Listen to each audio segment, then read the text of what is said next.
గౌరవనీయులైనటువంటి ప్రజలందరికీ మా యొక్క విజ్ఞప్తి, ఈరోజు న్యాయం చేయవలసిన న్యాయవాదులకి ఈరోజు రక్షణ లేకపోతే ఇంకెవరికి రక్షణ?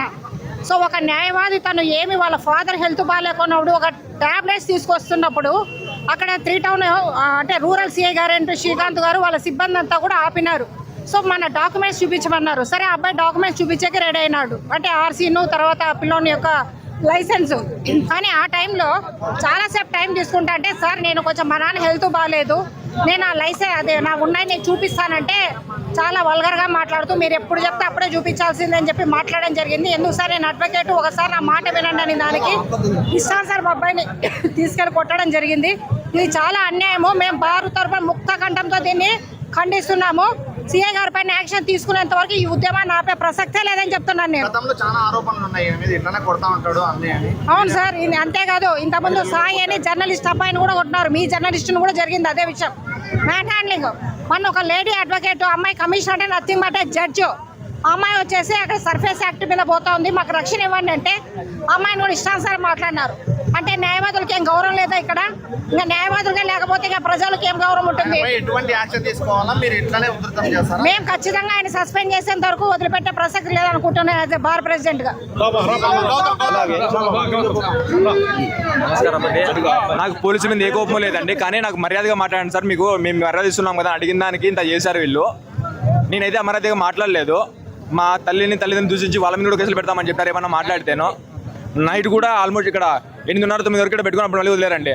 ఆ తర్వాత అవునండి నా గొంతు గట్టి పసుకున్నాడండి, నాకు ఊపి రాలేదండి. ఆ టైంలో కొరికి తప్పించుకున్నానండి. నా చేతులు కూడా అప్పుడు పోలీసులు పట్టుకున్నారండి, విడిపించినా కూడా లేదు నాకు. ఇక్కడ ఒక కానిస్టేబుల్ ఇక్కడ కానిస్టేబుల్ నా చేతులు పట్టుకున్నారు, నా గొంతు పట్టుకున్నాడు, నాకు ఊపి రాలేదు, మైకం వచ్చేసింది. ఆ పరిస్థితిలో కొరికానండి. ఆయన పేరు తెలియదండి నాకు. సిఐ నేమ్ ప్లేట్ ఉండడం వల్ల ఆయన పేరు చూశానండి. లేడీలు లేరండి. కానిస్టేబుల్ కూడా సార్ అబ్బాయితో ఎందుకు, అబ్బాయి చూపిస్తాను కదా వదిలేండి అని కొంతమంది చెప్పారండి. చెప్పినా కూడా ఆయన వినలేదండి. సిఐ గారు శ్రీకాంత్ గారు అండి. దెబ్బలు కనిపిస్తే ఎవిడెన్స్ ఉంటుందని చెప్పేసి దెబ్బలు కనపడకుండా అరికాలకి కొట్టినారండి. మళ్ళీ అప్పుడు మీరు ఏమైనా చేస్తే మీరు ఏం చేస్తానో చేసుకోండి, నేను మా తరఫు నుంచి పోరాడతానని చెప్పానండి. అప్పుడు మళ్ళీ నన్ను చేస్తానని మళ్ళీ కొట్టడానికి వచ్చారండి. అది ఆ బిల్డర్లు తీసుకొని అప్పుడంతాను సార్ నేను ఏమన్నా చేసుకుని కానీ మీ దగ్గర వదిలిపెట్టాను, నేను ఎక్కడికో తీసుకెళ్తానని చెప్పానండి. నా పేరు గౌతమ్ రాజు అండి. 8:30-9 మధ్యలో వదిలేరండి. నేను కూడా 2 టౌన్ మాట్లాడినాను. 2 టౌన్ లో జరుగుతుందంటే 2 టౌన్ మాట్లాడితే 2 టౌన్ ఎస్ఐ గారు రూరల్ మాట్లాడినారు కాబట్టి మీరు శ్రీకాంత్ గారు అంటే 2 టౌన్ అనుకుంటున్నారు. 2 టౌన్ లో లేరు మేడం అని చెప్పారు. నా పేరు N Adisesha Reddy, general secretary Anantapur bar association.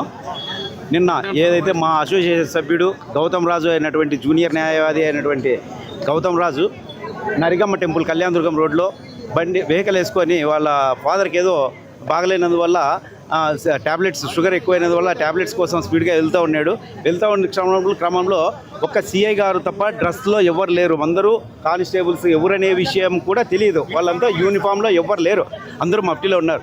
అబ్బాయిని ఆపి సార్ నాకు అర్జెంటుగా వెళ్ళాలి సార్ అంటే కూడా వినుకోకుండా రారా నా కొడుకు అని చెప్పి బయటికి, అంటే అన్పార్లమెంటరీ లాంగ్వేజ్ నేను చెప్పలేని వర్డ్స్ చాలా ఉన్నాయి, పక్కకి లాగి మెడ మీద ఒక ఏటేసి పక్కకి లాగి ఆ బిల్లుని పక్కన కూర్చోబెట్టి కీ లాక్కొని సార్ నేను వెళ్ళాలి సార్, నేను అడ్వకేట్ని అని చెప్తాను కూడా డాక్యుమెంట్స్ అడగాలి. యాక్చువల్గా అంటే నువ్వు నిలబెట్టిన తర్వాత నీ డాక్యుమెంట్స్ తీస్తున్నాడు అబ్బాయి. లైసెన్స్ అడగాల, ఆర్సీ అడగాల, లేకపోతే ఏదైనా కానీ ఏ విషయమైనా కానీ నువ్వు యాజ్ పర్ లా వెళ్ళాలి. నువ్వు అలా కాకోకుండా నువ్వు నీ ఇష్టం వచ్చినట్లు అబ్బాయిని తీసుకొని వచ్చి మళ్ళీ జీప్ ఎక్కించి జీప్లో ఎట్లా మోటుగా నొక్కింటే అబ్బాయికి ఒళ్ళంతా గాయాలైనాయి. నిన్నంతా హాస్పిటల్లోనే ఉన్నాడు అబ్బాయి, ఎమ్మెల్సీ కూడా అయింది. దీని మీద ఎక్కడ ఏ పోలీస్ డిపార్ట్మెంట్లో అతని మీదే కాదు, అది శ్రీకాంత్ యాదవ్ అనే అతను చాలామంది మీద, ఒక జర్నలిస్ట్ అనే సాయి అనే జర్నలిస్ట్ మీద కూడా ఇంతకుముందు దాడి చేయడం జరిగింది. ఆ విషయం మీ అందరికీ తెలిసిందే. తర్వాత ఒక అమ్మాయి మా advocate commissioner is nothing but A judge. ఆ అమ్మాయి మీద కూడా నువ్వు మోటుగా ప్రవర్తించడం కానీ ఇట్లాంటివి చాలా ఆరోపణలు ఉన్నాయి. అతని మీద వెంటనే చర్యలు తీసుకొని ఆయన మీద చర్యలు తీసుకొని పోలీస్ డిపార్ట్మెంట్ వారే ఏదైనా ఆయన సస్పెండ్ చేస్తే చేయని, లేదంటే యాజ్ పర్ లా వెళ్తాం మేము హైకోర్టుకైనా. కానీ ఇది న్యాయవాదుల న్యాయవాదుల పరిస్థితి చాలా ఘోరంగా ఉంది. ఇంతకుముందు చాలామంది న్యాయవాదుల మీద కూడా చాలా దాడులు జరిగినాయి. పోలీస్ డిపార్ట్మెంట్కి న్యాయవాదులు అంటే ఒక అలుసుగా మారిపోయినాం అనమాట. అందుకని మేము ఇప్పుడు యాక్షన్ ఖచ్చితంగా తీసుకోకపోతే మా అడ్వకేట్స్ పరిస్థితి ఏమో రాష్ట్రం మొత్తం రగిలిస్తాం. ఇది అందరికీ ఈ మీడియా ముఖంగా హెచ్చరిస్తున్న పోలీస్ డిపార్ట్మెంట్కి.